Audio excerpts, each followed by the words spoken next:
Hey guys, and welcome back. So, today, what I really wanted to talk to you guys about was preserving your food. Now, everybody knows that this year was our first huge year of getting into canning, preserving our garden, because our garden was, we made it bigger this year, so we had tons of stuff that we could actually can. So, what I really wanted to talk about today was for those of you who are thinking of getting into like homesteading, being more self sufficient, preserving your food, um, guys, I want you to know how much time it takes to actually can, preserve, prepare. This is not something for the faint of heart. It takes a lot of extra time to put into preserving your own food. And we're talking about a substantial amount of time. This isn't just some, 5 minutes here, 10 minutes. Guys, this is hours upon hours of food preservation. So the the main thing that we need to focus on is how much time are we talking about? So let's take a look at some of the things that I preserved and let's get the rundown and the skinny on how much time it actually took me to preserve the batch that I made. Okay, so the first thing that I have here is my peach jam, and this was made out of zucchini. So in preparing beforehand, you have to prepare the product or the vegetable, let's say. So I use zucchini to make this peach jam, and the first thing that you have to do is you have to prepare the zucchini. You have to skin it, chop it, de-seed it. So in this flat of canning, I used basically it was four, and I had to double it because five, let's see, 5 cups of zucchini only does about 6 of these little jars. So I had to use 10 cups, which is doubling the recipe to make one flat. And that's actually, so 10 cups of zucchini, guys. You have to shred it, you have to cook it down, you have to boil it, just to prepare the zucchini. Now, if you do it by hand and you don't have the tools, that means if you don't have a food processor that chops really quickly, doing it by hand can take about an hour just to shred your zucchini. And then you have to drain it, let it sit, wash it, all that kind of stuff. So in just doing this flat here of peach jam, I have almost 3 hours in that, because you prepare the zucchini and then you have to cook it down, and then you have to hot water bath it, which takes at least 45 minutes depending on where you live, to hot water bath. So we're talking, guys, 3 hours for 12 of these little baby jars, and these are the little guys. So this is 12 quarter pints. So there's 3 hours in that alone. Okay, so the next thing that we did was made apple butter, and this is made out of zucchini as well. And again, these are the quilted jars, jelly. What does it say? I'm trying to remember how many. I can't remember. I think these are half pints. Anyway, jelly jars. So this flat, and again, I had to double the recipe, and this one I actually tripled it because this is almost 2 of those. So I used a lot of zucchini, shredding it and everything. In this flat alone, I have another almost three hours, guys. So this is not something that you're going to do overnight, and it's not something that is done very quickly. You have to be very patient and diligent when you're canning. Okay, so let's talk about some of our other staples. We have peppers, we have dilled pickles, cucumbers, we have some squash, and we have our other, like our base to make jardinera and stuff like that. So let's talk about this shelf here, and let me pan this around so you can see the other end. Okay, so this flat here, we made some pickled, we have jalapenos in here. It's got garlic in it, and this flat alone, and you can see I put some carrots in there in some of them, and it turned out really good. So this flat alone is, these are half pints as well. And I know a lot of them are made for jams and jellies, but I'm the only one that likes jalapeno. So you have to prepare your food on your use basis as well, not just getting them canned up and prepared to preserve them. But this flat here, this is a whole flat, and you can see I had to cut the jalapenos, cut the garlic, make your brine, and it all takes time, guys. This flat here, and because once you start canning, you really will find the fastest way to do it, whether it's cutting these the night before and then do it in like a two-step, 2-day process. So this jar here, this flat, I have probably another 2 hours, because I not only did the half pints, but I also did some bigger pints down there, and I also did some whole ones as well at the time that I did those, because I had this huge bag. And after a while, it gets really, you get really tired, especially when you're doing it after work or on a weekend. But we dilled some up, and so this is about 2 hours in this flat.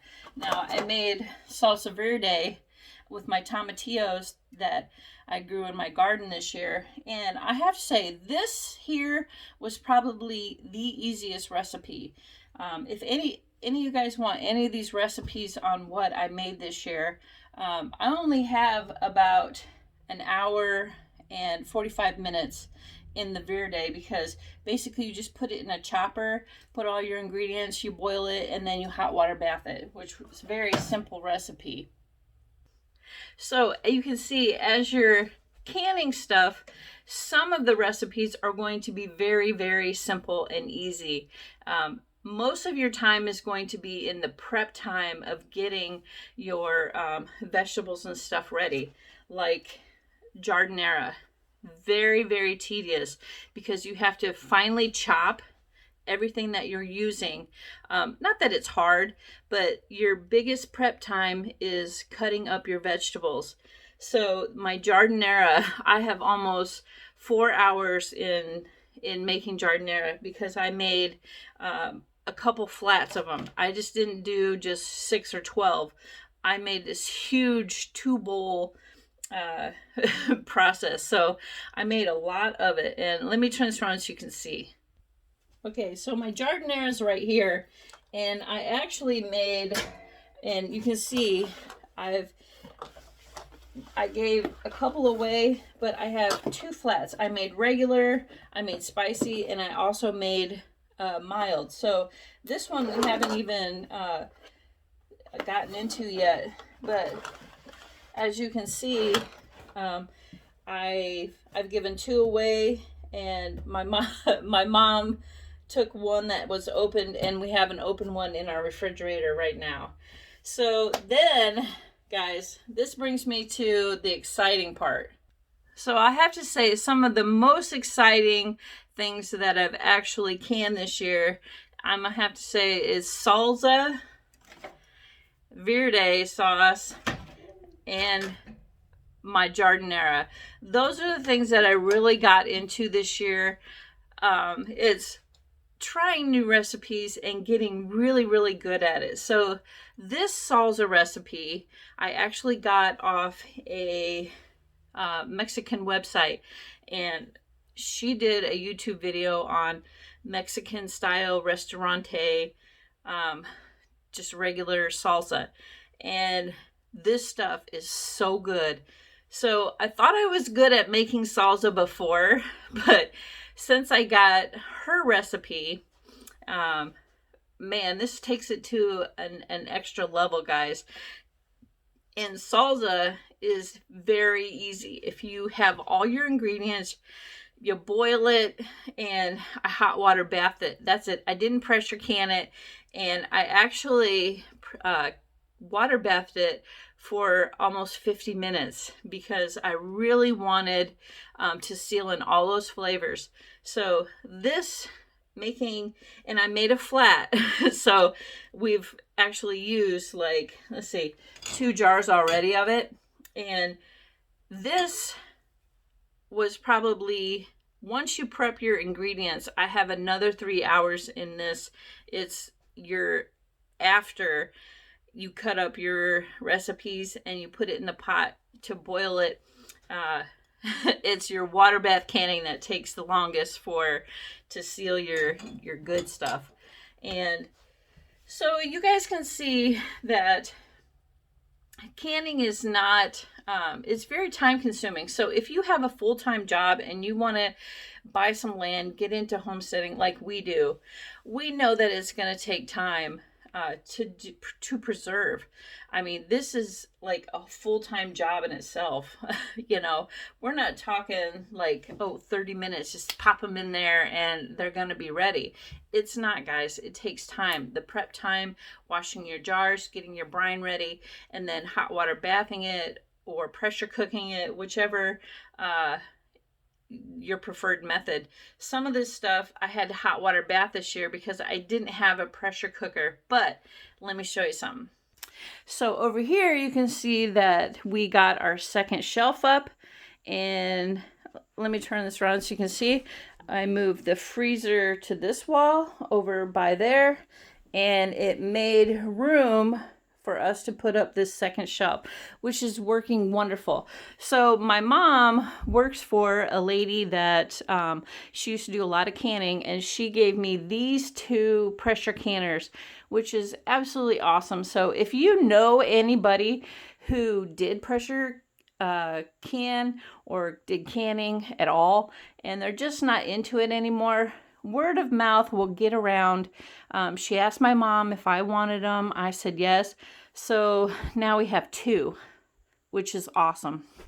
So if you guys want to get into this, you can do it on the cheap. You just have to find ways to save money, word of mouth, people, garage sales.